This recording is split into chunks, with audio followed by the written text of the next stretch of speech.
The dress was To ivory, friendship and this the beautiful color of evening. promises not Cheers yet to broken. that, and to many Serafina more. Winterbourne Yeah. stood before the single cracked mirror in the cottage she shared with her sister, watching candlelight dance across fabric that had no right to be beautiful. But it was. Every stitch Isolde had sewn over 3 long weeks whispered of love, of hope, of a future Serafina had spent 2 years waiting to claim. "Turn around," Isolde said, her 21-year-old hands still holding the needle she'd finally set down. "Let me see." Serafina turned slowly, the skirt catching light like water. She looked at herself and saw a stranger. A woman who might belong in the Great Hall of the Frostlands. A woman who might stand beside a man like Dorian Ashcroft without shame. A woman who was lying to herself. "You're beautiful," Isolde whispered, and there were tears in her voice that she tried to hide. "Sarah, you're so beautiful." Serafina met her sister's eyes in the mirror. 21 years old, Isolde had already known more loss than most would carry in a lifetime. Their mother, taken by fever when Isolde was 9. Their father gone to a hunting accident that had never quite made sense, leaving 2 girls alone in a world that didn't forgive poverty or solitude. They had survived because they had each other, because Isolde's hands could sew and Serafina's could sell flowers at the market, and between them they had built something that looked almost like a life. "It's just a dress," Serafina said quietly, but her hands trembled as she smoothed the fabric over her waist. "It's not." Isolde stepped closer, her fingers gentle as she adjusted the neckline. "It's your night, Sarah, the night you've been waiting for." 2 years. 2 years since Dorian Ashcroft had found her in the chaos of the market riot, when merchants had tried to steal from villagers too poor to fight back. Serafina had fought back anyway. She always did. She'd organized the women, positioned the men, turned chaos into resistance before Dorian's father had even arrived with soldiers to restore order. And Dorian had seen her there, dirt on her face and fury in her voice, and the scent had hit them both like lightning. Mate. The word existed in shifter blood before it ever reached the mind. Recognition so deep it bypassed choice, bypassed reason, settled into the bones and stayed there like an oath. He'd promised her that day, standing in the wreckage of the market with his hand on her face and his eyes full of something she'd never seen directed at her before. "At the lunar convergence, I'll claim you before everyone. No one will be able to contest it after that." 2 years of waiting, 2 years of him visiting when he could, which was less and less as time passed. 2 years of watching his eyes grow distant, even as his mouth still shaped the words she needed to hear. 2 years of telling herself that love was patient, that the mate bond was stronger than his father's disapproval, stronger than the difference between his family's wealth and her poverty. 2 years of lying to herself in small ways that had accumulated into this moment, standing in an ivory dress that felt too beautiful for what was coming. "Sarah," Isolde's voice was soft, uncertain. "Are you sure about this? About him?" Serafina looked at her sister and saw the question Isolde was too kind to ask plainly. The question that had been growing louder in Serafina's own mind with every week that Dorian didn't come, every excuse he made, every time his eyes slid away from hers when she asked when they would make it official. "He promised," Serafina said, and heard how hollow the words sounded. "I know, but if he doesn't, he will." The certainty in her voice was armor. If she said it firmly enough, maybe it would be true. Maybe she could make it true through sheer force of need. Isolde was quiet for a long moment. Then she took Serafina's hand and squeezed it once, hard. "Then let's go show him what he's getting." The great hall of the Frostlands stood like a cathedral to power, all stone columns and high-vaulted ceilings where the banners of pack families hung in perfect symmetry. Torches lined the walls, casting amber light that turned everything softer than it was. The scent of burning resins mixed with wine and bodies, hundreds of them, shifters from across the north gathered for the one night each year when fate and choice collided. The lunar convergence. Serafina had heard stories about the ball since childhood. Whispers from market women about which daughters had been claimed, which sons had fought for their mates, which families had risen or fallen based on the alliances forged in this hall. She'd never imagined she would be here, not as a participant, not as someone who mattered. But the mate bond didn't care about poverty. It didn't ask permission. It simply was, and Dorian had been hers from the moment their eyes met in that riot, and she had built 2 years of her life around the inevitability of this night. "There's so many people," Isolde breathed beside her as they entered the hall. Serafina's hands tightened on her skirt. She scanned the crowd instinctively, searching for the one face that would make this real, searching for Dorian. She found him across the hall, standing with his father and 2 men she didn't recognize. He wore his family's colors, dark blue and silver, and his hair was pulled back in the style of highborn shifters. He looked like he belonged here in a way Serafina knew she never would. He looked handsome. He had always been handsome. But there was something in his posture that made her stomach tighten. The way he stood too rigid, shoulders too high. The way he was listening to his father speak with his jaw clenched and his eyes focused on some point in the middle distance that was anywhere but the entrance where Serafina stood. The way he hadn't looked for her at all. "He hasn't seen you yet," Isolde said quietly, and Serafina heard the lie in her sister's kindness. He had seen her. She knew he had. The mate bond worked both ways, and shifters always knew when their mate was near. It was impossible not to feel it, that pull, that awareness. Dorian knew she was here. He was choosing not to look.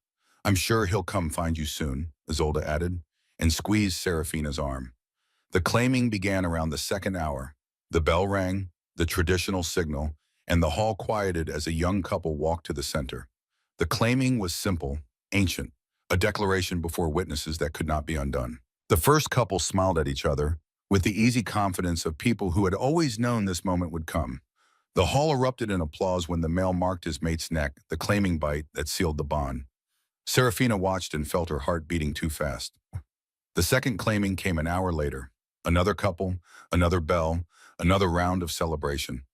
Dorian had approached her once in that time, just once. A brief moment where he'd appeared at her side with a smile that didn't reach his eyes. "I'll come for you soon," he'd said, and the words had come out too fast, too rehearsed. Then he disappeared back into the crowd before she could respond. Soon became an hour, became two. The hall grew warmer as the night progressed. Wine loosened tongues, laughter grew louder, and Serafina stood near the edge of the crowd with Isolde and felt herself becoming smaller with each minute that passed. It was almost the end of the night when the bell rang again, and Serafina saw Dorian walk to the center of the hall. Relief flooded through her so powerfully it felt physical. Her legs moved before her mind caught up, one step forward, because this was it. This was the moment she'd waited for. He was going to do it. He was going to claim her before everyone, and after tonight, no one would be able to say she didn't belong, that she wasn't worthy, that Dorian stopped alone at the center of the hall, and in a voice steady and clear enough that everyone heard, he said, "I, Dorian Ashcroft, heir of the Ashcroft family, here before the gathered packs, dissolve the mate bond with Serafina Winterbourne of the village of Thornhaven." The world stopped. Not in the poetic way of romance, but in the awful physical way of catastrophe. Like when you cut yourself badly and there's a moment before the pain hits where your mind is still trying to understand what happened, still trying to process the wrongness of it. Serafina couldn't move, couldn't breathe. The hall had gone so quiet she could hear her own heartbeat, loud and frantic and entirely too fast. This isn't happening, but it was. Dorian stood at the center of the hall with his shoulders squared and his jaw tight and his eyes fixed on nothing, on no one, on anything except her. And beside his family, a woman stepped forward, young, well-dressed, wearing the kind of confidence that came from never having to doubt your place in the world. Callista Ashcroft, daughter of the family Dorian's father had been negotiating with for months. Serafina had heard the rumors. Everyone had. But rumors were easy to dismiss when you had a mate bond, when you had promises, when you had 2 years of waiting that had to mean something. The dissolution was final, public, irrevocable. And then the bell rang again, and Dorian turned to Callista, and the words he spoke next were the ones that should have been Serafina's. "I claim you as my mate before the gathered packs." The hall remained silent. Not the polite silence of witnesses to something sacred, but the awful silence of people watching something break. Serafina felt Isolde's hand on her arm, heard her sister's sharp intake of breath, and knew that if Isolde said anything, if anyone said anything, if there was any pity or defense or acknowledgement of what was happening, she would shatter. So she stood there in the ivory dress her sister had sewn, stitch by stitch, for 3 weeks, and she said nothing at all. She lifted her chin by millimeters that cost everything she had, and she watched Dorian claim another woman with the same words he'd promised to say to her. "Leave," her mind whispered. "Leave now before they see you break." But her legs wouldn't move. Her body had forgotten how to obey her, too busy trying to understand the physical sensation of a mate bond dissolving. That strange hollow ache in her chest, like something had been carved out without asking permission first. It didn't hurt the way she'd expected. It hurt worse. It hurt like absence, like the space where something vital had been and now wasn't. And the worst part was knowing it had been taken deliberately. Dorian had chosen this, had stood in front of hundreds of people and chosen status over her, family approval over her, a political alliance over her. And Serafina had to stand there and witness it because running would be worse, because showing weakness would be unforgivable, because she was poor, but she still had pride, even if it was the only thing she had left. "Let's go," Isolde whispered, and her voice shook with barely controlled fury. Serafina nodded once and turned toward the exit on legs that felt like they belonged to someone else. She had taken perhaps 8 steps when the scent reached her. It wasn't like the mat bond with Dorian had been, that lightning strike of recognition. This was different, heavier. It carried weight in a way that made her wolf sit up and pay attention even through the numb fog of shock. Multiple scents layered over each other, but somehow unified. 3 sources moving through the hall with the kind of presence that made people step aside without realizing they were doing it. Serafina stopped, turned. 3 men walked toward her through a space the crowd had cleared instinctively. Some animal awareness that stepping back was the wisest choice. Brothers. She knew that immediately from the way they moved. The synchronicity of it, the shared features beneath individual differences. The youngest reached her first, 22 maybe, with dark hair that fell across his forehead and eyes that assessed her with the sharp focus of someone who'd been trained to evaluate threats. He wore simple, dark clothing that somehow made him look more dangerous, not less. And there was a controlled violence in the way he held himself that reminded Serafina of weapons sheathed but ready. "Matthias Ravencrest," he said, inclining his head slightly. Just his name, like it should be enough. Looking at him, Serafina wasn't sure it wasn't. The middle brother was next. 25, with longer hair that touched his shoulders and eyes that held the particular gleam of someone who found most things amusing. He wore fine clothing with casual elegance, the kind of ease that came from never having to think about it. And when he smiled at her, it was warm and sharp at the same time. "Lucien Ravencrest at your service." He paused, the smile widening, "though I'd prefer it the other way around." There was the briefest moment where the youngest brother cut him a look that meant something. Some shared communication Serafina couldn't interpret. And then the oldest stepped forward, 33. Serafina knew that somehow, the way she knew her own name.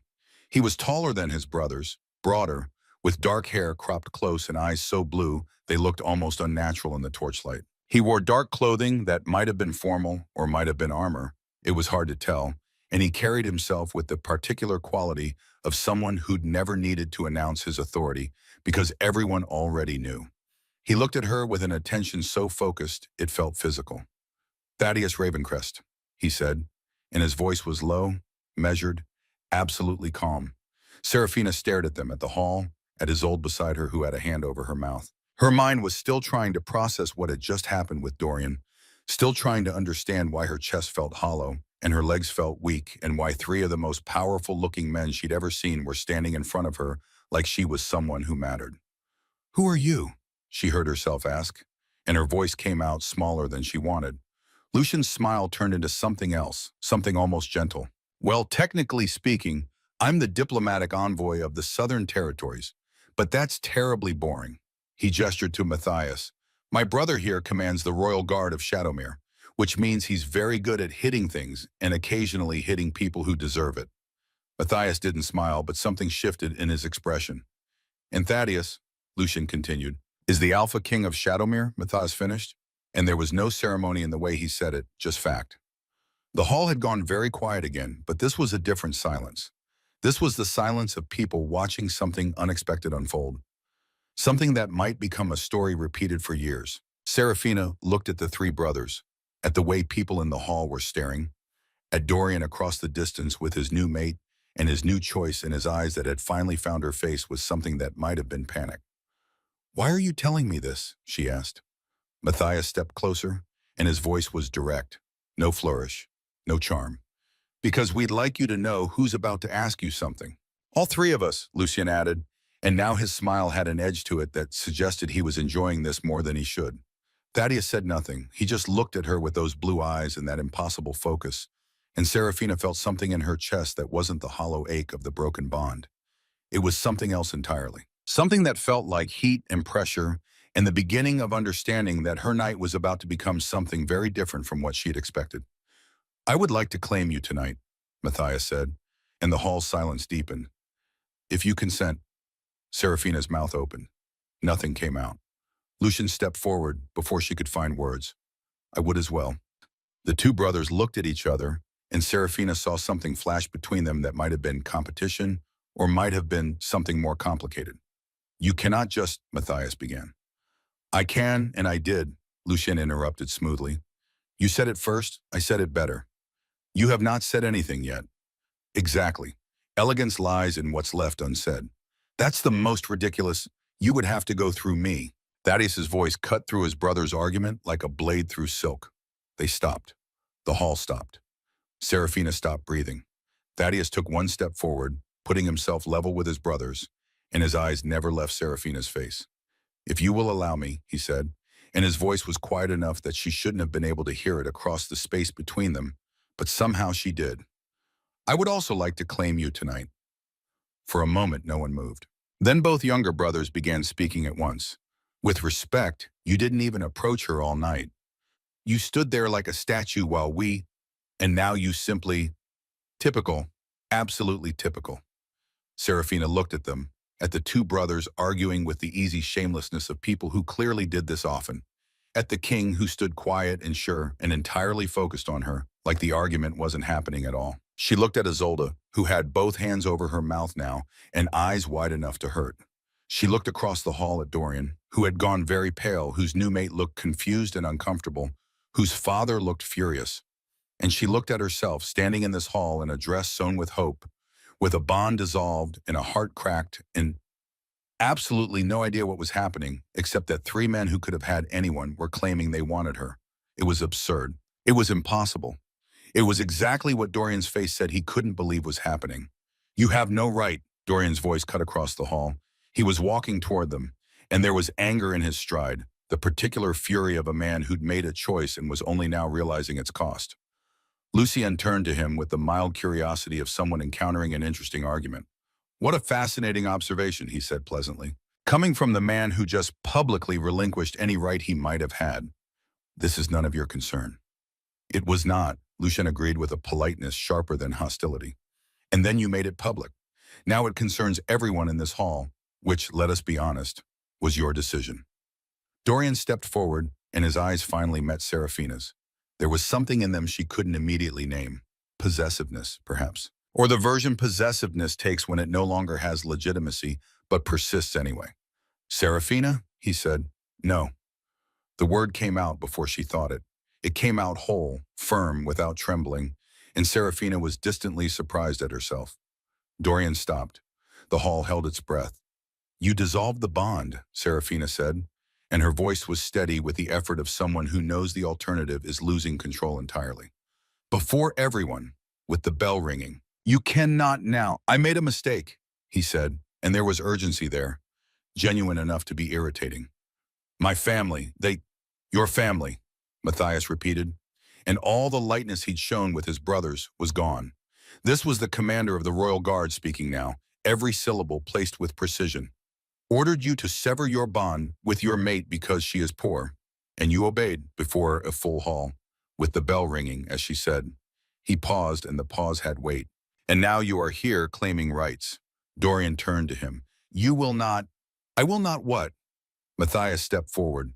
It was a small step in distance and an enormous one in meaning. He was 22 with less experience than his brothers, but he led the guard of the most feared kingdom in the south, and his body knew it before his mind needed to confirm it. I will not defend her because I have no bond with her, Matthias continued. Interesting reasoning. It applies to you as well now. The hall had gone completely silent. Not the polite silence of people pretending not to listen. The real silence of 400 people who had stopped breathing at once because the scene before them was the kind retold for generations. Dorian looked at the three brothers, looked at Serafina, and Serafina saw the exact moment he made a terrible choice. I claim my right of contest, Dorian said loudly, formally, by pack law. Matthias took half a step forward with the ease of someone who had decided before Dorian finished speaking. Then let it be recorded that I contest as well. His dark eyes went straight to Dorian without ceremony. All three of us contest. Lucien lifted a hand slightly. Confirmed. Thaddeus said nothing, but his silence was confirmation enough. Dorian looked at the three brothers, and Serafina saw with awful clarity the moment he understood the magnitude of what he'd provoked. He had expected a confrontation. He had found a war. The transformation of a shifter in the center of a stone hall was not something you forgot. It was not dramatic the way stories described it. No excessive noise, no blinding light. It was quicker than that, more instinctive, carrying a quality almost inevitable, like a tide that doesn't ask permission to rise. The four men shifted almost simultaneously, and the hall moved as a single organism, clearing space, elders and family heads taking positions along the walls with the experience of those who had witnessed such contests before and knew the safest place was outside the radius of impact. Four wolves stood at the center of the hall. Serafina's hand was locked in Isolde's, and Isolde's nails dug into her palm, and neither of them could look away. Dorian attacked first. It made sense. Anger brings speed but strips judgment, and he had arrived already furious from the moment he'd seen Serafina laughing with the Ravencrests, already panicked at what he'd thrown away, already desperate to reclaim what he'd been foolish enough to surrender. Matthias met him head-on without retreat. The fight was short, violent, and unbalanced from the first second. Dorian was a well-trained beta of good lineage. Matthias led the royal guard of the most feared kingdom in the south and had been forged accordingly. The difference was that between a man who learned to fight and one for whom fighting was a native language. It did not take long. Dorian fell with the quiet swiftness of someone who encountered more than he expected, and Matthias stepped back without celebration. It was not a victory worth claiming. Then Lucien and Matthias locked eyes. Serafina noticed, with a strangeness she couldn't immediately name, that something passed between them. A wordless exchange too fast to calculate, the kind that only exists between people who know each other deeply enough to dispense with language. Then they lunged at each other, and the fight between brothers was entirely different. Longer, more balanced, carrying the particular quality of two men who know each other's moves by heart and still do not hold back. Matthias was stronger. Lucien was more cunning. The outcome remained uncertain long enough for the hall to truly hold its breath. Thaddeus stood still, watching his brothers with blue eyes and that expression Serafina was beginning to recognize. Not worry, not anxiety. The calculated focus of a man waiting for the precise moment, never losing control of the moment before it. Lucien yielded. He fell with more elegance than anyone had the right to in wolf form, which Serafina thought was entirely consistent with everything she'd learned about him in one night. Then only Matthias and Thaddeus remained. The hall fell silent in a different way. Now there was something in the way the two brothers regarded each other in that space that transcended contest. Years of shared training, of pack bond, of something that could not be fully named. And there was also something that looked very much like the younger brother, not entirely wishing to lose. Besides Serafina, Lucien had shifted back to human form, adjusting the cloak someone handed him with dignity. "He trains 8 hours a day," Lucien murmured. "If not for the king's aura, I would personally wager on Matthias." Serafina glanced at him. "You're telling me this now?" Contextually relevant information. The fight between the two brothers was the longest of the three. It carried a brutality the earlier ones had not because of greater anger, but because of greater equality. And equality makes every advantage costly. Thaddeus bled. Matthias forced him back twice. And Serafina, who had begun the night trying not to let anyone see how afraid she was of something entirely different, found herself standing at the edge of the open space with her heart lodged in her throat for a reason she could not properly examine. "Why is my heart racing? Why am I so nervous?" She had no bond with Thaddeus. There had been no claim, no mark, nothing to justify the particular tension that had taken root in her chest the moment those blue eyes met hers in the hall.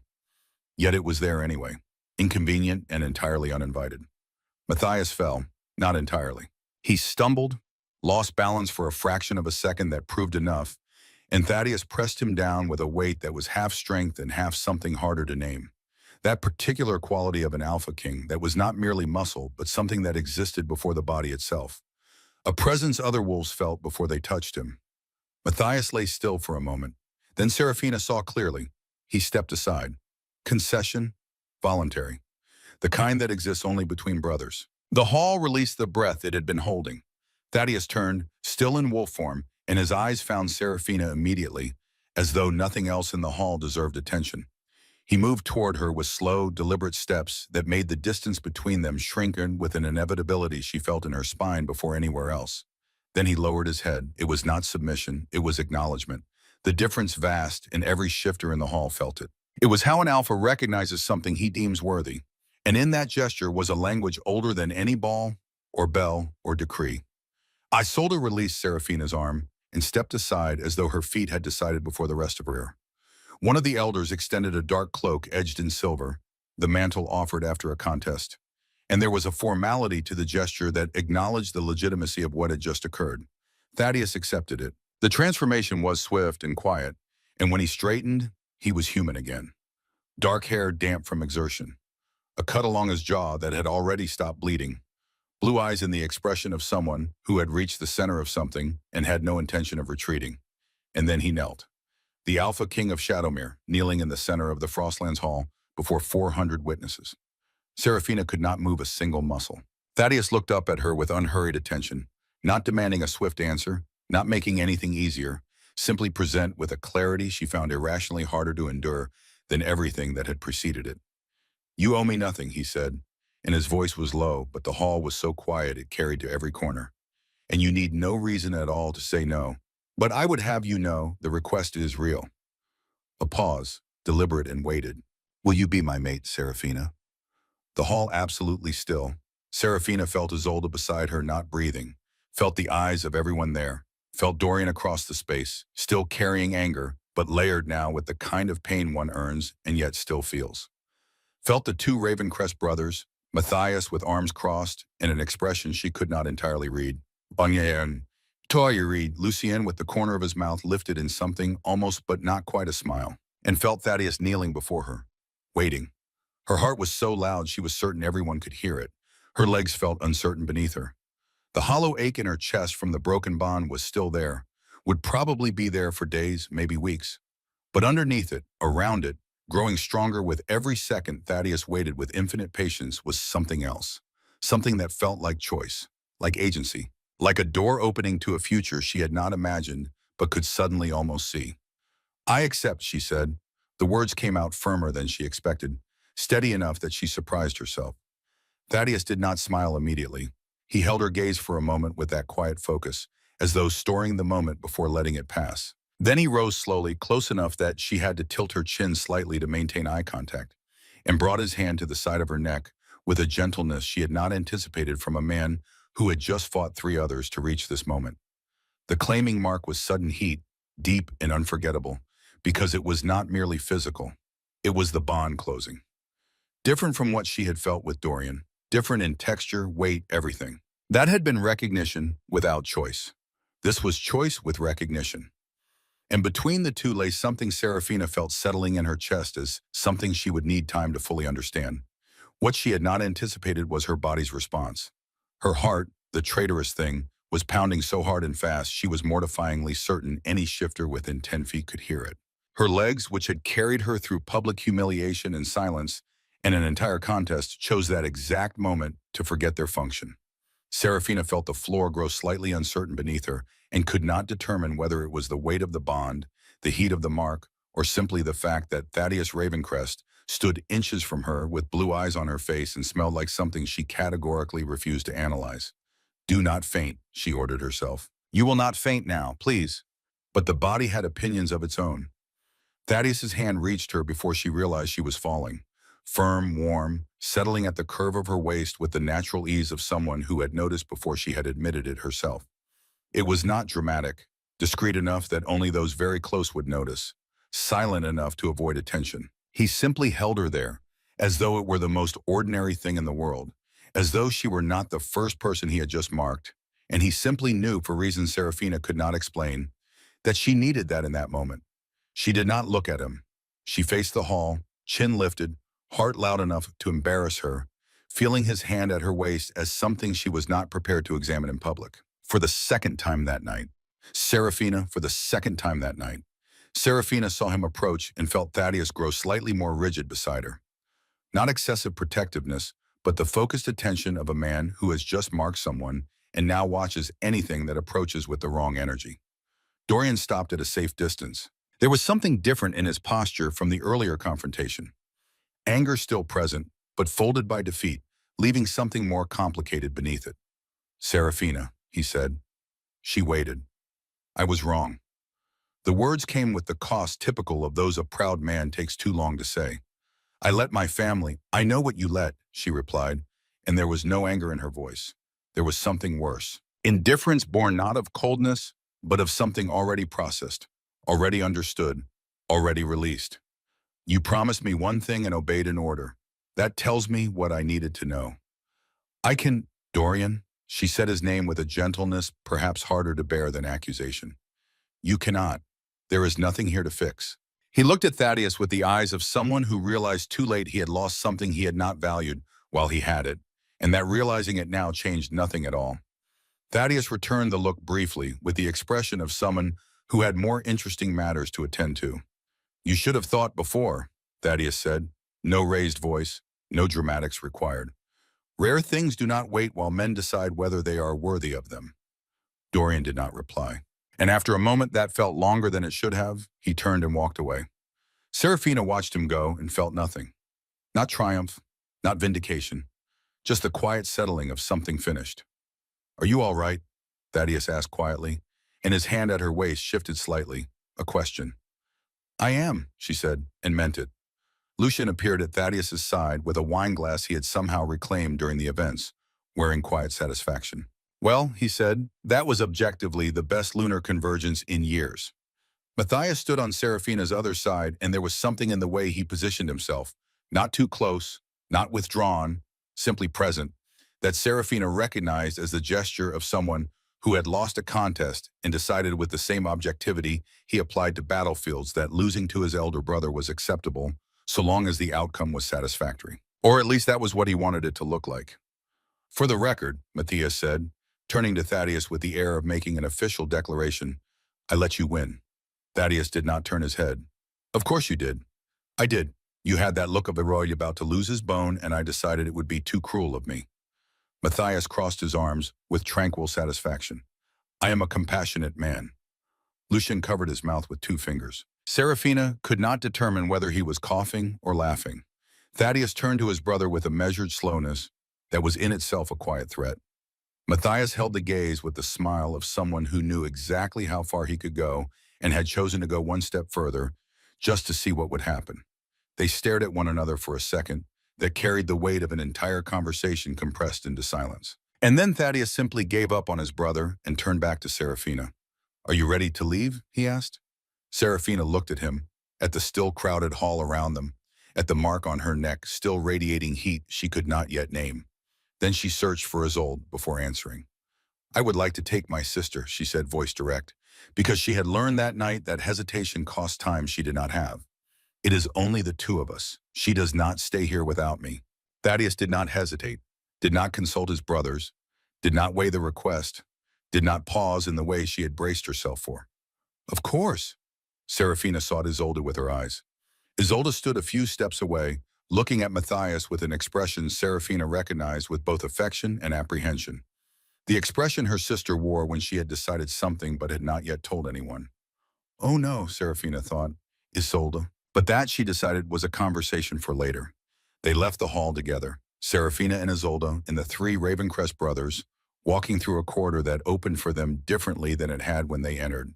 People stepped aside, not in the way they do when they wish to ignore someone, but in the way they do when they recognize that a person's weight has shifted and the corridor must accommodate it. Serafina walked with her chin lifted, in the ivory dress Isolde had sewn stitch by stitch, feeling at her neck the mark she had received as something new, warm, and not yet fully understood. The night had been supposed to end one way. It had ended entirely differently, and as Thaddeus's hand settled briefly, carefully at the small of her back to guide her through the door, Serafina realized with startling clarity that she had no idea what came next. But for the first time in 2 years, she was not afraid of not knowing. She was only curious. The journey south took 3 days. Serafina had never traveled beyond the boundaries of the Frostlands, had never seen mountains give way to forests that gave way to valleys where the air grew warmer and the scent changed from pine to something sweeter, almost honeyed. She rode beside Isolde in a carriage that was finer than any she had ever seen, cushioned seats and curtains that kept out the wind, but not the light, and through the window she watched the world expand in ways she had not known it could. On the 2nd day, Thaddeus rode alongside the carriage for hours. He did not speak much, but his presence was steady, And whenever Serafina looked out the window, his eyes would find hers with a question she was learning to read. Are you well? Are you afraid? Do you need me to slow down? She was not sure how she answered without words, but somehow he seemed to understand because he stayed close without crowding, present without demanding. Isolde watched this exchange with the particular knowing of a younger sister who sees too much. He looks at you like you're the only thing in the world, Isolde murmured on the afternoon of the second day. Serafina did not answer because she did not know what to say. The mate bond was new, unfamiliar, settling into her bones in ways that felt both natural and entirely overwhelming. She could feel Thaddeus even when she could not see him, could sense his moods, his attention, the particular quality of his focus when it was directed at her versus when it was directed elsewhere. It was nothing like the bond with Dorian had been. That had been recognition without depth, instinct without understanding. This felt like being known, seen, held in someone's awareness with a care that did not ask permission, but somehow did not feel intrusive either. It terrified her. Shadowmere appeared on the afternoon of the third day, rising from the valley like something out of a story Serafina had heard as a child but never quite believed. The castle was stone and shadow, built into the mountainside with towers that reached toward the sky and walls that spoke of generations who had built to last. It was not ornate the way the Great Hall of the Frostlands had been. There was no excess, no display, just strength, permanence, the kind of architecture that said, we are here and we will remain. The pack received them in the courtyard with quiet efficiency. No excessive ceremony, no formal speeches. People simply appeared, men, women, some clearly warriors, others clearly not, and began unloading the carriage with the practiced ease of those who had done this before. Serafina climbed down with Isolde's hand in hers and looked at the faces around her. Some curious, some welcoming, some simply assessing in the way people do when something new enters their space. And between them and the three Ravencrest brothers, there was something Serafina could only describe as mutual belonging. Not subjects receiving a king, a pack receiving its own. So this is what it looks like, she thought, to have a real pack. She had grown up with only Isolde. Two girls alone in a cottage at the edge of a village that tolerated them but never quite embraced them. She had not understood until this moment what she had been missing. The weight of community, the sense of being part of something larger than yourself. It made the castle feel both more welcoming and more overwhelming all at once. Your chambers are ready, Lucian said, appearing at her side with the easy grace of someone who knew every inch of this place. Yours and your sister's, adjacent, as requested. Serafina looked at him. I didn't request. Thaddeus did. Lucian's smile was small, knowing. The moment we left the Frostlands, he was very specific about it. Something tightened in Serafina's chest that she could not name. A servant, a young woman with kind eyes, stepped forward and gestured toward the entrance. This way, my lady. My lady. The words felt strange, but Serafina followed anyway, Isolde at her side, into whatever this new life was going to be. The chambers were larger than the entire cottage she had shared with Isolde. Serafina stood in the doorway and stared at the space, the bed draped in dark fabrics, the fireplace already lit and warming the stone walls, the window that overlooked the valley with a view so beautiful it hurt to look at. This cannot be right, she said aloud. It is. Thaddeus's voice came from behind her, quiet and sure. She turned. He stood in the doorway with his hands loose at his sides, and there was something in his expression that suggested he had been waiting to see her reaction. This is too much, Serafina said, and gestured helplessly at the room. You are my mate, Thaddeus said simply. This is your home now. These are your chambers. She opened her mouth, closed it, swallowed the words before they could escape. Thaddeus stepped into the room and the space somehow felt smaller with him in it, like he carried a gravity that pulled everything toward him. I know this is overwhelming, he said, and his voice was gentler than she had heard it before. I know you did not choose this the way you might have wanted to, and I know, he paused and something flickered across his face that might have been uncertainty. I know I am a stranger to you still. Serafina looked at him, at the blue eyes that had been focused on her since the moment they met, at the man who had knelt before 400 people and asked, not demanded. You're not a stranger, she said quietly. Not entirely. The bond thrummed between them, faint but present, like a second heartbeat she was learning to recognize. Thaddeus nodded slowly. I would like to have dinner with you tonight. Just us, if you are willing. It was not a command. It was a request, careful and deliberate, giving her space to refuse. Serafina thought about saying no. about asking for time, for distance, for the chance to process everything that had happened in the last 3 days. But there was something in the way he stood there, patient and certain and absolutely undemanding, that made her want to say yes. All right, she said. His expression did not change much, but something in his eyes softened in a way that felt significant. I will send for you when it is ready. He inclined his head slightly, a gesture of respect that felt odd directed at her, and then he was gone. Serafina stood alone in chambers too large for one person and listened to the silence settle around her. Dinner was in a small room off the main hall, intimate in a way that made Serafina's stomach flutter, with nerves she could not quite name. The table was set for two. Candles burned low, casting amber light that made everything softer. A window stood open to the night air, and through it came the scent of pine and earth and something else, something distinctly southern that Serafina was still learning to identify. Thaddeus was already there when she arrived, standing by the window with a glass in his hand, and when he turned to look at her, his eyes tracked over her face with an attention that felt almost physical. You look well, he said. Serafina glanced down at the dress she wore.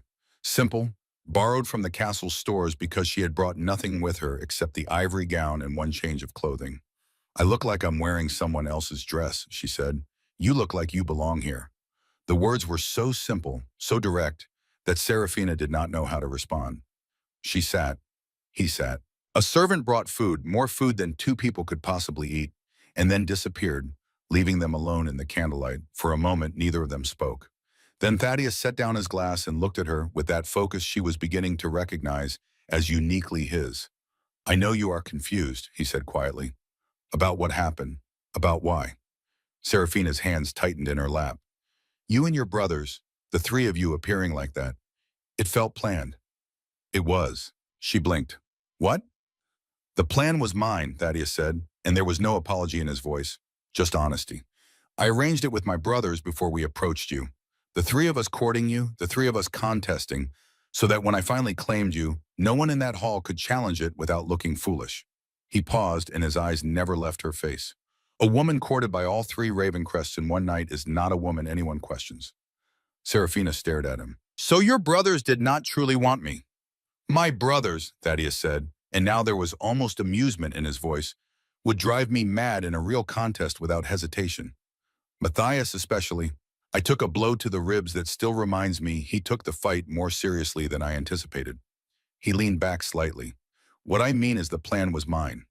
The execution was theirs. And they are constitutionally incapable of doing anything without genuine effort, which complicated things more than I expected. Serafina felt something in her chest loosen slightly. So the fight was real. The fight, he said with deliberate emphasis, was entirely real. I can show you the bruises if you require proof. She almost smiled, almost. But why? The question came out smaller than she intended. Why go through all that trouble for me? Thaddeus was quiet for a long moment. When he spoke, his voice was low and absolutely steady, because I have wanted you for a long time. Serafina frowned. The ball was the first time we— It was not. She stopped, looked at him, saw something in his eyes that was both patient and unmovable. The first time I saw you, Thaddeus said, you were in the middle of a riot in your village. I had come north on political matters and passed through the market by chance. He paused and his gaze did not waver. You did not notice me. You were focused on resolving the situation, protecting the villagers, preventing bloodshed. A small pause. But I noticed you. Serafina's breath caught. Your scent reached me before I could clearly see you in the chaos, he continued. Rare, strong, the kind an entire pack would recognize if they understood what they were feeling. Another pause, heavier. Then I saw you leading that riot with a steady voice and open courage, as though the villagers were yours to protect, as though defending them were as natural as breathing. Something passed through his expression. Not nostalgia, but the weight of something kept too long. I stayed where I was. You were being courted by Dorian. The mate bond had formed, and I had no right to interfere with that, no matter what I felt. But at the ball, Serafina's voice came out barely above a whisper. At the ball, he said, I was furious. What he did, the way he did it, it was not only cruelty, it was waste, and I could not remain where I was and watch it happen without acting. He leaned forward slightly, and the candlelight caught in his eyes.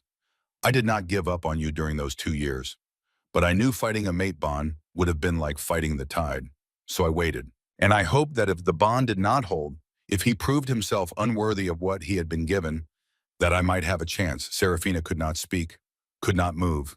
The weight of what he was saying pressed against her chest like a hand.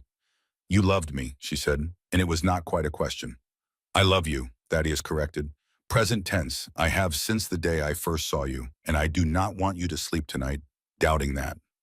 The silence that followed had texture, weight. Serafina looked at the table, at her hands, at the window, anywhere but the blue eyes fixed on her with an intensity she could barely withstand. I don't know what to say, she whispered. You do not need to say anything. His voice was gentle now, careful. I know it is early. I know I cannot demand what I have not given you time to feel. But I wanted you to know the truth. So you would not lie awake wondering if this was convenience or politics or anything less than what it is. Serafina felt something hot behind her eyes, a pressure building that she had been holding back since the moment Dorian had dissolved their bond in front of 400 people. Since before that, maybe. Since the first time she had realized he was pulling away and she had convinced herself it did not matter. No one has ever, her voice broke. She tried again. No one has ever said anything like that to me before. Thaddeus stood slowly and moved around the table. He knelt beside her chair, bringing himself to her level, and his hand came up to cup her face with a gentleness that undid something in her completely. Then they were fools, he said quietly. Every single one of them. The tear slipped free before she could stop it. Just one sliding down her cheek and into his palm, and she did not wipe it away because his hand was there already, catching it. I'm sorry, she whispered. For what? For crying. For being, do not apologize for feeling, Thaddeus said, and there was something almost fierce in his voice now. Not here, not with me. You are allowed to cry. You are allowed to be overwhelmed. You are allowed to need time. He paused and his thumb brushed across her cheekbone. I will wait as long as you need, but I will not let you apologize for being human. Serafina closed her eyes and let herself feel it. The weight of the last 2 years, the humiliation of the ball, the strangeness of being here in this castle with this man who looked at her like she was something precious. And underneath all of it, quiet and persistent, the beginning of something that felt dangerously close to hope. The days that followed developed a rhythm. Serafina woke in chambers that slowly began to feel less foreign. She dressed in borrowed clothes that the castle seamstress adjusted until they fit properly. She wandered the halls with Isolde, learning names, learning faces, trying to understand the shape of her new existence. Thaddeus appeared at meals, asked how she was settling in, offered his presence without demanding hers in return. She did not know how to be a queen, did not know how to navigate pack politics or court dynamics or the careful dance of people who smiled at her face and whispered behind her back. But she learned, by watching, by listening, by making mistakes and fixing them. On the 5th day, she found herself in the castle's library, a vast room lined floor to ceiling with books, and sat in a chair by the window with tears burning behind her eyes for no reason she could articulate. Not enjoying the literature? Serafina looked up. Matthias stood in the doorway, arms crossed, watching her with those sharp eyes that seemed to miss nothing. I cannot read most of it, she admitted. The formal script is, I was not educated for this. Matthias nodded once and crossed the room. He did not sit, but he leaned against the wall nearby, giving her space while still being present. Thaddeus had tutors until he was 16, Matthias said. Lucien still reads constantly because he enjoys torturing himself with philosophy. I learned what I needed to command the guard and ignored the rest. He paused. The point being, education is not what makes you worthy of being here. You are here because my brother claimed you. Because you said yes. That is the only qualification that matters. Serafina looked at him. At this young man, 22, just a year older than Isolde, who commanded the royal guard and fought like he was born doing it. Does it not bother you, she asked quietly, that he chose someone like me? Matthias tilted his head slightly. Someone like you. Poor, uneducated, from nowhere. You mean someone brave enough to stand in front of a riot and organize resistance before trained soldiers arrived? Matthias's voice was dry. Someone who walked through public humiliation without breaking? Someone my brother has been half in love with for 2 years and finally had the courage to claim? He pushed off the wall. No, it does not bother me. If anything, I am relieved. I was worried he would choose someone boring. Serafina felt the corner of her mouth twitch despite herself. Matthias noticed. There, that is better. You have been wandering these halls like a ghost for days. It was starting to concern people. I do not know how to do this, Serafina said. Do what? Be what he needs. Be what this place needs. Matthias was quiet for a moment. Then he crouched down so he was at her eye level, and his voice when he spoke was surprisingly gentle. Then learn, watch, listen. Ask questions when you need to. Make mistakes and fix them. He paused. But do not hide in empty rooms pretending you do not belong. You are here, that is already decided. The only question is whether you will let fear keep you small or whether you will grow into the space. Serafina stared at him. That was almost wise, she said finally. I have my moments. Matthias stood. Now come, Lucien has been asking for you. He wants to teach you something about diplomacy, which probably means he wants to gossip about the other kingdoms and call it education. Despite everything, Serafina found herself smiling. Lucian's version of diplomacy lessons involved wine, a comfortable chair by the fire, and stories about various pack leaders that were probably treasonous. The Alpha of the Eastern Territories, Lucian said, sprawled in his chair with the casual elegance of someone who had never worried about propriety, once tried to negotiate a treaty by offering Thaddeus 12 horses and his youngest daughter. Serafina blinked. That is appalling? Yes. Effective? No. Thaddeus sent the horses back with a note that said he was not in the market for either livestock or children. Lucian took a sip of his wine. The daughter, incidentally, was 26 and furious about being used as a bargaining chip. She now runs her own trading company and refuses to speak to her father. I like her immensely. Serafina felt something in her chest ease slightly. This, at least, was familiar. Conversation without weight, stories without judgment, the kind of easy companionship she had shared with Isolde. You are good at this, she said. At gossip, I am exceptional at gossip. At making people feel comfortable. Lucien's smile softened into something more genuine. I am the middle brother. Making people comfortable is my entire purpose in life. Thaddeus broods and makes decrees. Matthias hits things. I smooth over the rough edges and make everyone feel better about the whole situation. He leaned forward slightly. But I will tell you something true, Serafina. You do not need to be comfortable yet. You have been here less than a week. You are allowed to be uncertain. You are allowed to miss your old life. You are allowed to grieve what you lost, even if what you have now is objectively better. The words hit something tender in Serafina's chest. I do not miss him, she said quietly. Dorian, I do not miss him at all. I know.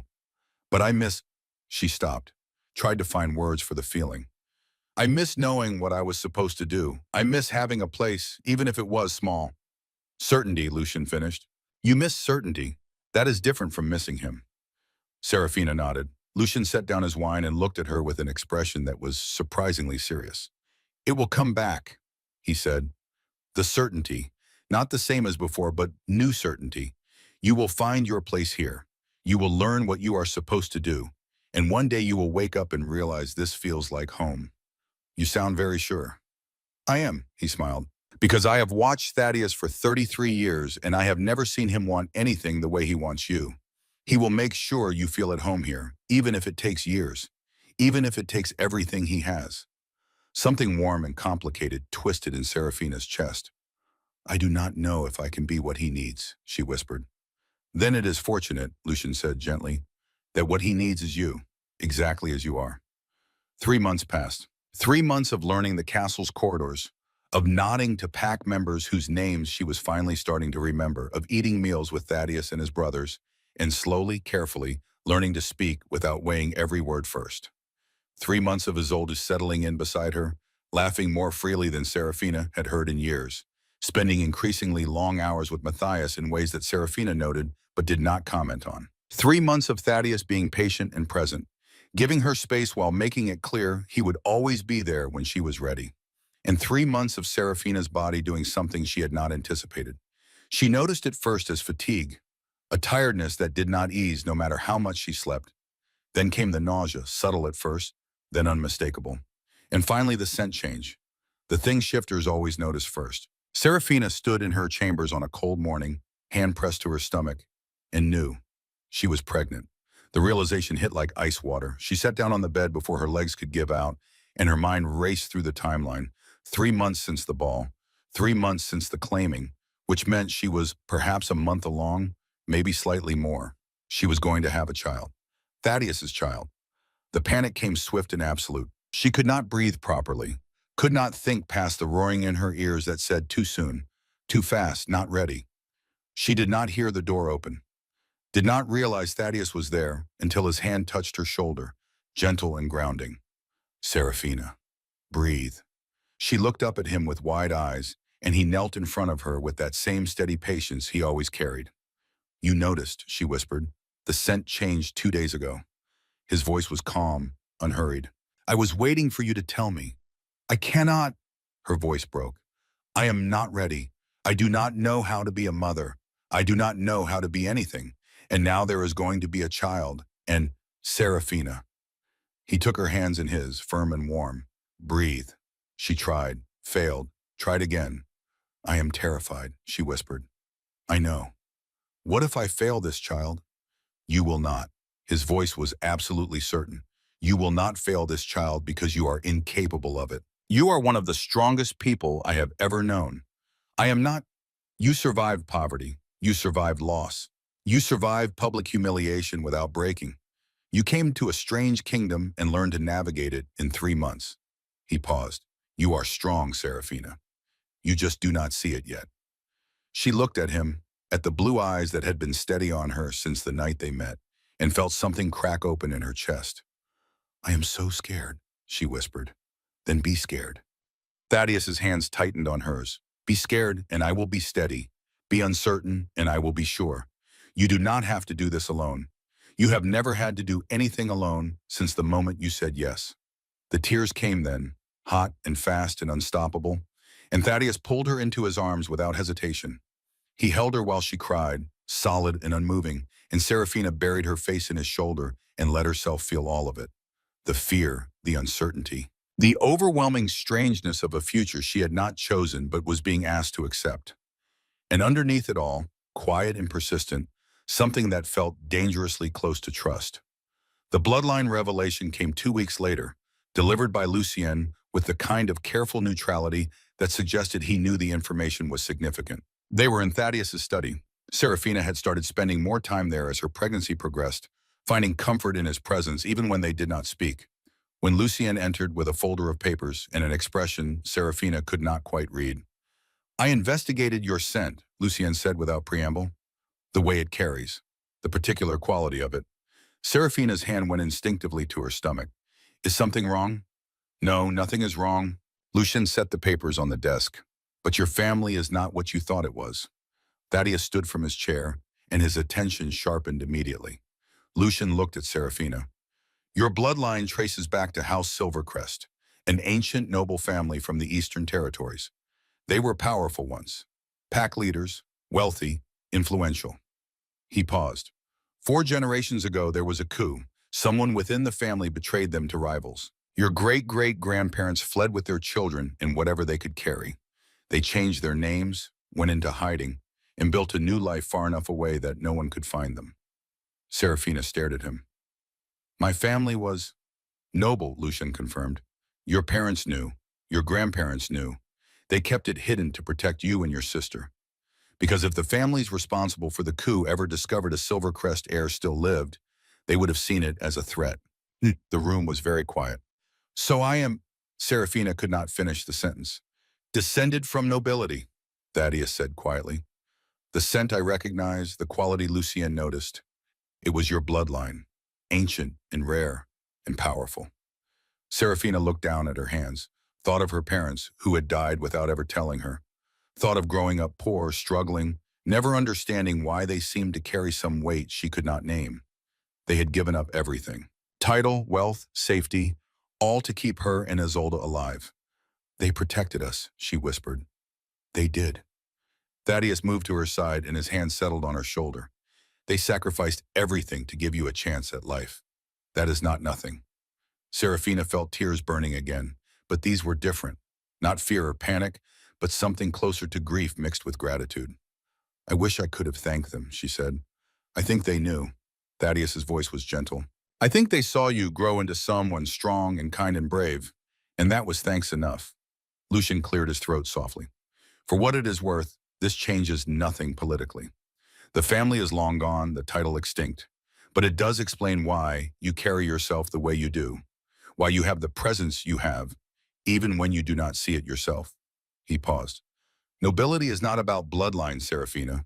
It is about character. And you have always had that, with or without a name.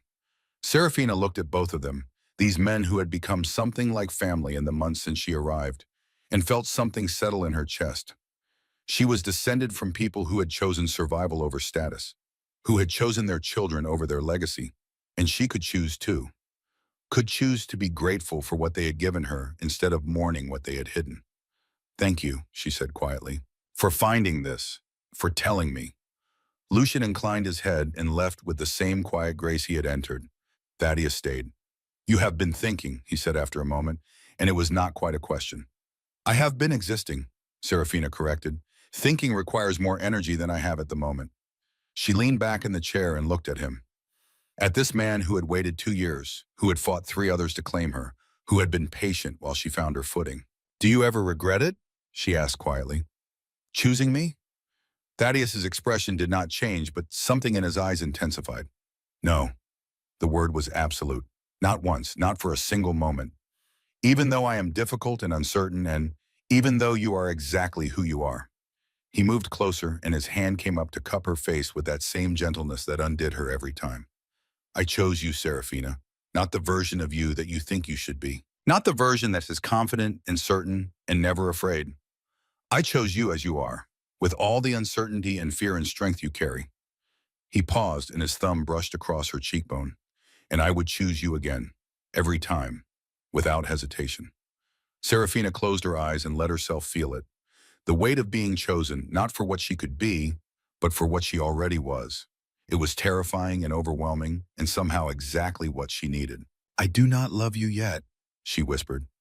"Not the way you love me, but I know." His voice was soft. "And I am not asking you to. Love is not a debt, Serafina. It is not something you owe me because I gave it first."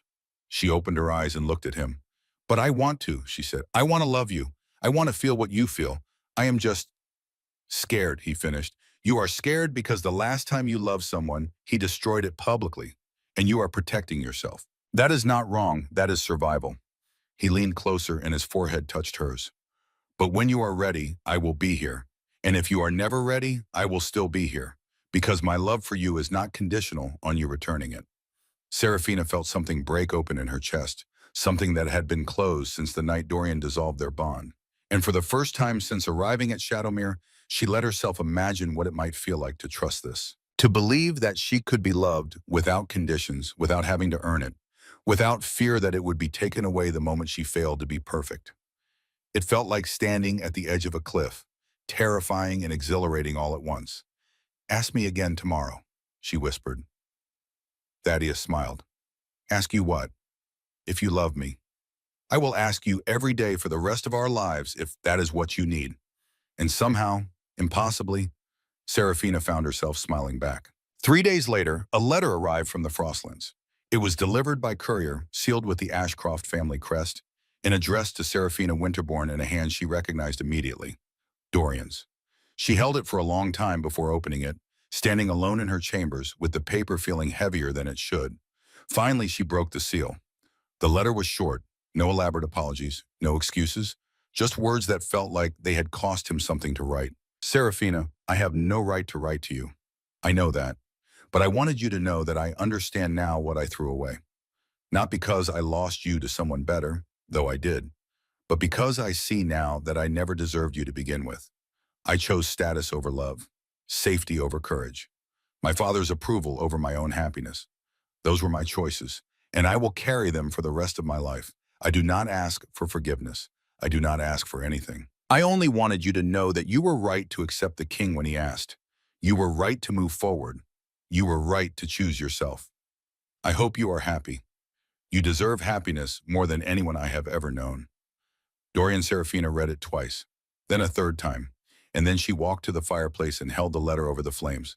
It caught quickly, curling and blackening, and she watched it burn until there was nothing left but ash.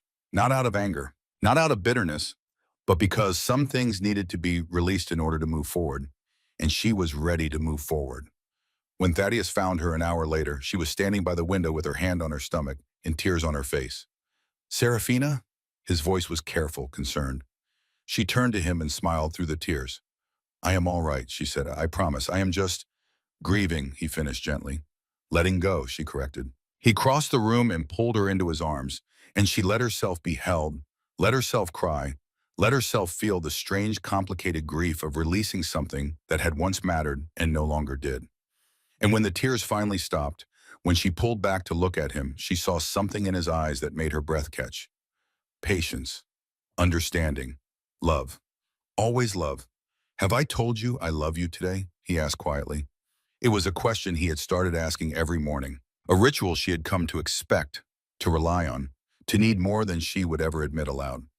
"You have," she said, "but I do not mind hearing it again. I love you, Serafina, today and every day, without condition, without expectation, just because you exist and I cannot help it." She looked up at him and felt something shift in her chest, something that had been closed beginning to open, something that had been afraid beginning to trust.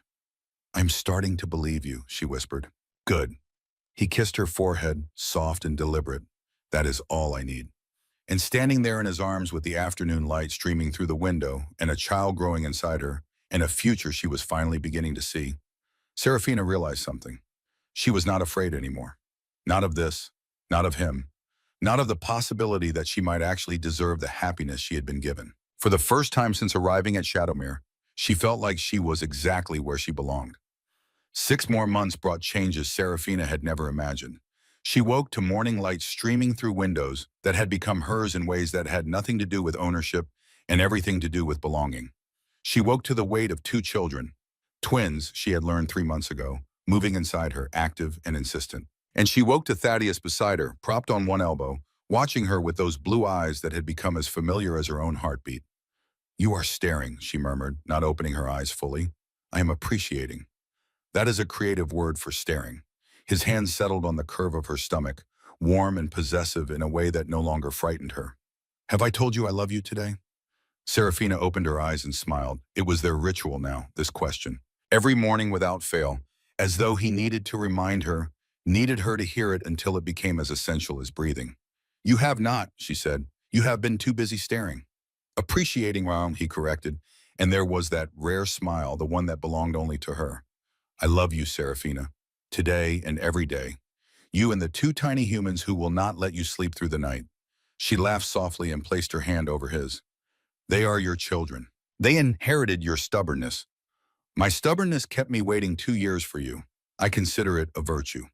Serafina looked at him, at the man who had knelt before 400 people and asked instead of demanded, who had been patient when she needed space and present when she needed stability, who had loved her with a consistency that had finally, inevitably, broken through every wall she had built. "I love you too," she said quietly. The words still felt precious in her mouth. She had said them for the first time 2 months ago, standing in this same room after a particularly difficult day where everything had felt overwhelming and he had simply held her until the world made sense again.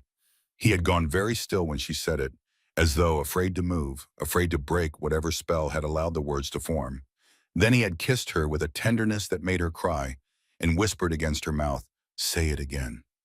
She had, and again. Until the words felt less like a confession and more like a truth she had been carrying without knowing it. Now she said it easily, freely, and watched his expression soften every single time. "That never gets old," Thaddeus said, and leaned down to kiss her forehead, then her nose, then her mouth. I could hear it 1,000 times and it would still feel like the first. "You are very dramatic for a king. Only with you." A knock at the door interrupted them. Thaddeus sighed and pulled back, and Serafina felt the loss of his warmth immediately. "Enter," he called. Lucian stepped in, already dressed and carrying a papers that suggested the day was starting whether they wanted it to or not. He took one look at them and smiled. "Am I interrupting?" "Yes," Thaddeus said. "Excellent. That is my favorite thing to do." Lucian set the papers on the table by the window. "The final preparations for the lunar convergence are complete. Families have begun arriving, and Matthias is prowling the castle like a caged wolf, which means he is nervous, which means tonight is going to be very entertaining." Serafina sat up carefully, one hand supporting her stomach. At 7 months pregnant with twins, everything required more effort than it used to. He has not claimed Isolde yet? She asked. He has been waiting for tonight. Lucien's expression gentled. He wants to do it properly, before witnesses, the way it should be done. The way it was not done for me the first time, Serafina thought, and felt only a distant echo of old pain. That night at the Frostlands felt like it had happened to a different person, someone smaller and less certain. Isolde is terrified, Serafina said. She has been changing her dress 3 times a day for the past week. Matthias is worse, Lucienne said cheerfully. I found him yesterday practicing what he was going to say, out loud, to himself in the armory. Despite everything, Serafina laughed. Thaddeus stood and began dressing with efficient grace. Is everything else in order? The hall is ready, the families are being received, the food is prepared. All that remains is for our very pregnant queen to make an appearance and remind everyone why you fought 3 men to claim her. Serafina felt heat rise to her face. I am not sure I can remind anyone of anything, except that I am currently shaped like I swallowed a boulder. 2 boulders, Thaddeus corrected mildly and caught her hand when she tried to swat at him. He brought it to his mouth and kissed her palm. You are beautiful. You have been beautiful every single day since I met you. Pregnancy has only made it more obvious. You are required to say that. You are the one who did this to me. Technically, we both, Thaddeus. He smiled unrepentant and helped her stand. Lucien watched them with the expression of someone deeply satisfied with how things had turned out. I will leave you to prepare. Try not to be late to your own ball. It sends the wrong message. He left, and Serafina stood in the middle of the room, one hand on her stomach, and felt the weight of what tonight meant settling over her. 6 months ago, no, 9 months ago, she had attended a lunar convergence as a hopeful girl in a borrowed dress, waiting for a man who did not choose her. Tonight, she would host one as a queen pregnant with heirs, standing beside a man who had chosen her so completely that she still sometimes could not believe it was real. The symmetry felt significant, like the universe was asking her to close a circle she had not known she was drawing. Are you afraid? Thaddeus asked quietly. She looked at him and saw that he knew. He always knew. A little, she admitted. The last time I attended one of these is not this time. He stepped closer and took her face in his hands. This time you are not waiting to be chosen. You are not hoping someone will see your worth. You are standing in your own power, in your own home beside people who love you. He paused and his eyes searched hers. This time, you are exactly where you belong. Serafina breathed out slowly and nodded. This time is different. This time is different, he confirmed. The great hall of Shadowmere had been transformed. Torches lined the stone walls, casting amber light that made everything glow. Banners from pack families across the south and beyond hung from the vaulted ceiling, a riot of colors and symbols that spoke to alliances forged over generations. Tables laden with food lined the perimeter, and in the center, the space where claimings would happen remained empty, waiting. Serafina entered on Thaddeus's arm and felt the weight of every eye in the room turned toward her. She wore deep blue, the color of Shadowmere, in a gown that had been specifically designed to accommodate her pregnancy without hiding it. Her hair was swept back, simple and elegant, and at her throat she wore the silver pendant that marked her as Thaddeus's mate. She looked like a queen, and this time, she felt like one too. The crowd parted as they walked through and Serafina heard the whispers, some admiring, some curious, some assessing in the way people always assess those in power. But there was respect in those whispers, recognition. She had earned her place here, through surviving, through learning, through becoming someone who could stand in this hall and belong.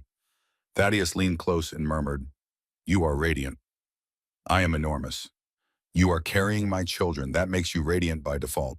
She smiled despite herself and let him guide her to the raised platform. Lucien was already there, resplendent in formal attire. Matthias stood beside him, and even from a distance, Serafina could see the tension in his shoulders. Where is Isolde? She asked as soon as they were close enough. Hiding, Matthias said flatly. She said she needed another moment. That was 20 minutes ago. Lucien clapped his brother on the shoulder. Breathe. You look like you are about to face an execution, not claim your mate. What if she says no? She will not say no, Serafina said firmly. She loves you. She has loved you for months. She is just nervous. Matthias looked at her with eyes that were unusually vulnerable. What if I am not? You are. Serafina reached out and squeezed his arm. You are exactly what she needs. Trust me, I am her sister. I know. Matthias nodded once, sharp and decisive, but the tension did not leave his frame. The claiming began an hour into the celebration. The first couple was young, barely 20, and they approached the center with the kind of joy that came from knowing exactly what they wanted. The hall erupted in applause when the male marked his mate, and Serafina found herself smiling, remembering what it felt like to be that certain. She had that certainty now, just with a different person, in a different place, after a journey she could never have anticipated. Thaddeus's hand found hers beneath the table, and she laced their fingers together without thinking. The second claiming came shortly after. Another couple, older this time, claiming each other with the quiet satisfaction of people who had waited years for this moment. And then the bell rang a third time, and Matthias stood. The hall quieted immediately. Everyone knew who he was, what it meant when the commander of the Royal Guard stepped forward to claim. Matthias walked to the center of the hall with controlled precision. He stopped and turned toward the crowd, and his voice when he spoke was steady and clear. "Isolde Winterborn," he said, "if you will have me, I would claim you as my mate." The hall held its breath. For a moment, nothing happened. Then Isolde appeared at the edge of the crowd, and Serafina's heart squeezed so tightly it hurt. Her sister wore pale green, the color of spring, and her dark hair fell loose around her shoulders. She looked young and terrified, and so beautiful that Serafina felt tears burn behind her eyes before she could stop them. Isolde walked forward slowly, and Serafina could see her hands trembling even from the distance. When she reached Matthias, she looked up at him with wide eyes and whispered something only he could hear. Matthias smiled then, truly smiled, and said loudly enough for everyone to hear, "Yes, I am sure." Isolde laughed, the sound breaking on something that might have been a soem, and said, "I accept, The hall erupted. Matthias pulled her into his arms and marked her with a gentleness that belied his reputation as a warrior. And Serafina had to look away because the tears were falling now, and she could not stop them. Thaddeus's arm came around her shoulders, and he pulled her close without a word. "I am happy," Serafina managed to say. "These are happy tears." "I know. She deserves this. She deserves to be loved like that." "She does." His hand rubbed slow circles on her shoulder. "And you gave her that chance. You brought her here. You protected her. This is partly your gift to her." Serafina pressed her face into his shoulder and let herself cry. Let herself feel the overwhelming joy of watching her sister receive everything she had ever wanted. When she finally pulled back, Isolde was standing in front of them, Matthias at her side, and her face was wet with tears too. "Sarah," Isolde whispered. Serafina stood carefully and pulled her sister into her arms. They held each other the way they had held each other through everything. Their parents' deaths, poverty, uncertainty, fear, and Serafina felt the circle closing. They had survived, both of them, and they had found something neither of them had dared to hope for. Love, safety, home. "I am so happy for you," Serafina whispered. "I am happy for us," Isolde said back. "Look at us. Look at where we are." Serafina pulled back and looked at her sister, at Matthias watching them with soft eyes, at Thaddeus beside her, at the hall full of people celebrating. "We made it," she said quietly. "We made it," Isolde confirmed. The evening continued in a blur of music and laughter and celebration. Serafina remained on the platform, receiving well wishes from families she was learning to recognize, smiling until her face ached, feeling the twins move restlessly inside her, as though they sensed the energy of the room. It was nearing the end of the night when she saw him. Dorian stood at the edge of the hall, alone, dressed simply and looking older than she remembered. His eyes found hers across the distance, and Serafina felt Thaddeus go very still beside her. "Do you want me to?" Thaddeus began. "No," Serafina placed her hand over his. "I will speak to him." She stood carefully, one hand supporting her stomach, and walked down from the platform. The crowd parted for her instinctively, and she was aware of whispers following her, aware of the significance of this moment for everyone watching. Dorian met her halfway, and up close she could see the changes in him, the lines around his eyes that had not been there 9 months ago. The weight he carried in his shoulders that spoke of regret that had found no resolution. "Serafina," he said quietly. "You look pregnant," she finished. "I know." "I was going to say well. You look well. Happy." She studied him for a moment. "Why are you here, Dorian?" "I needed to see you, to speak to you." He glanced past her at Thaddeus, who was watching them with focused attention. "I know I have no right. I know I gave up any right to your time, your attention, your forgiveness. But He stopped, started again. I wanted you to know that I understand now. What I did to you, what I threw away. His voice was low, rough with something that sounded like shame. I chose safety over love. My father's approval over my own happiness. Status over the person who was supposed to matter most.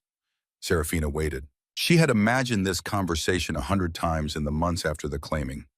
Had scripted responses that ranged from cold to furious to devastatingly indifferent. Now, standing here, she felt only a distant sadness for the man in front of her. I do not ask for forgiveness, Dorian continued. I do not deserve it. I just needed you to know that I see it now. I see what I lost, what I was too much of a coward to fight for.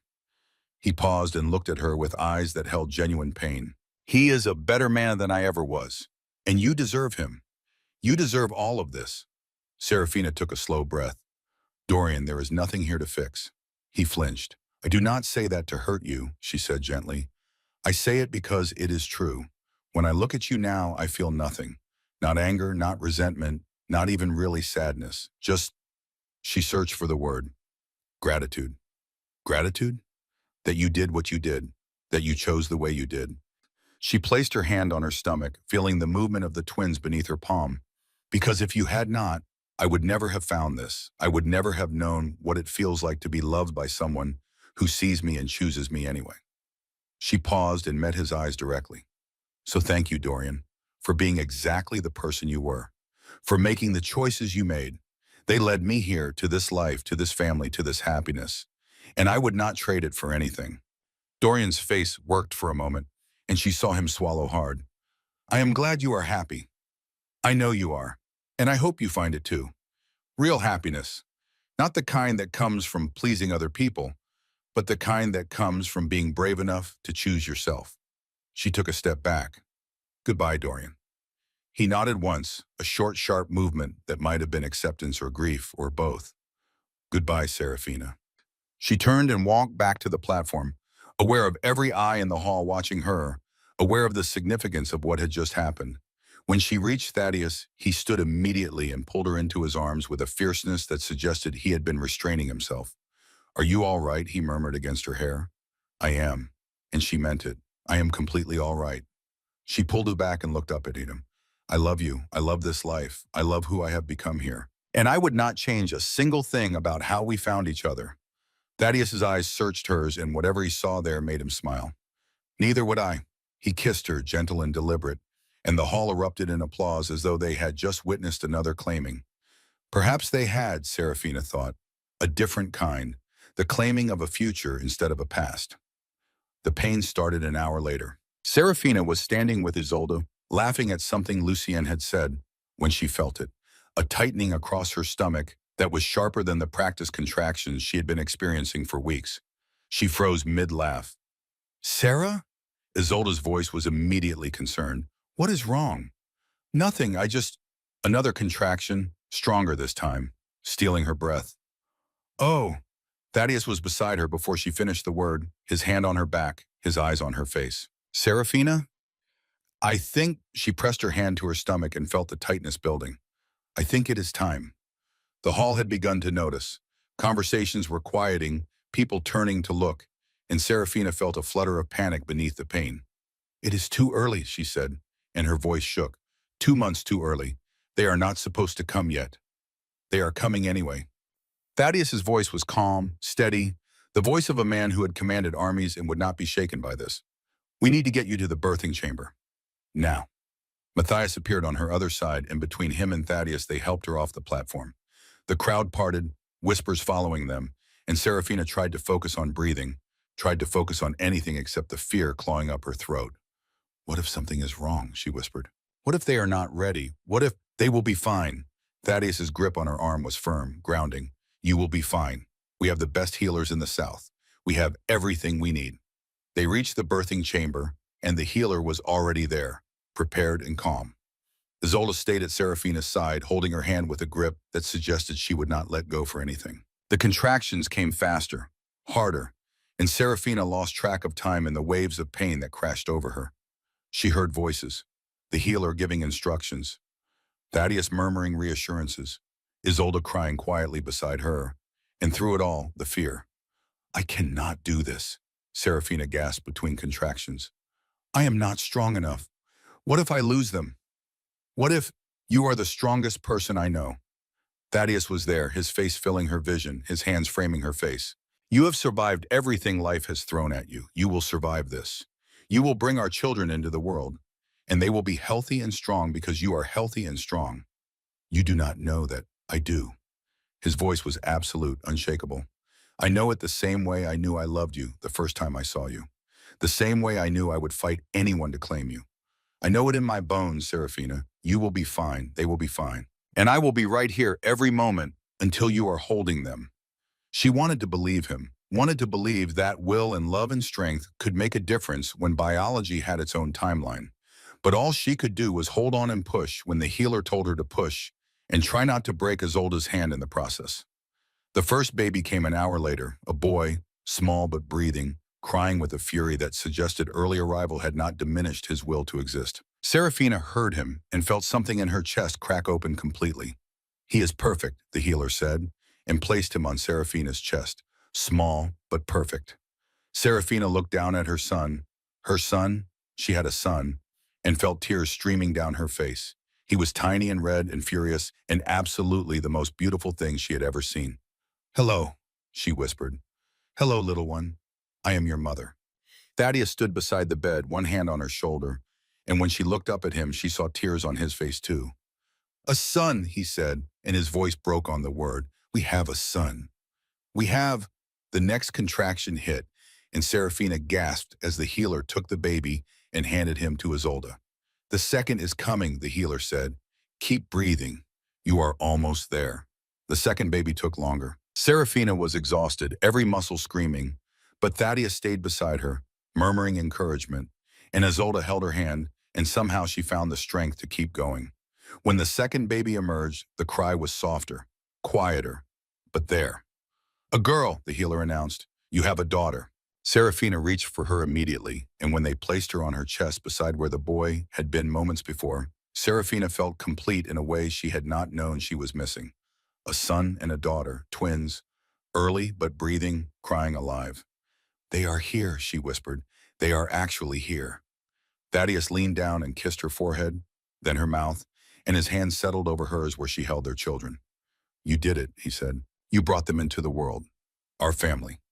Serafina looked at him, at Isolda crying happy tears beside the bed, at the two tiny humans she had carried and worried over and loved before she ever met them.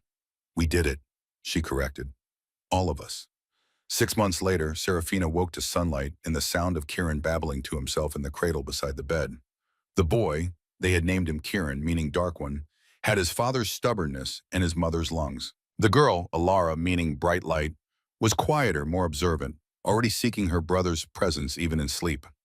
Thaddeus was already awake, sitting in the chair by the window with Alara in his arms, watching the sunrise with the quiet contentment of a man who had found everything he needed.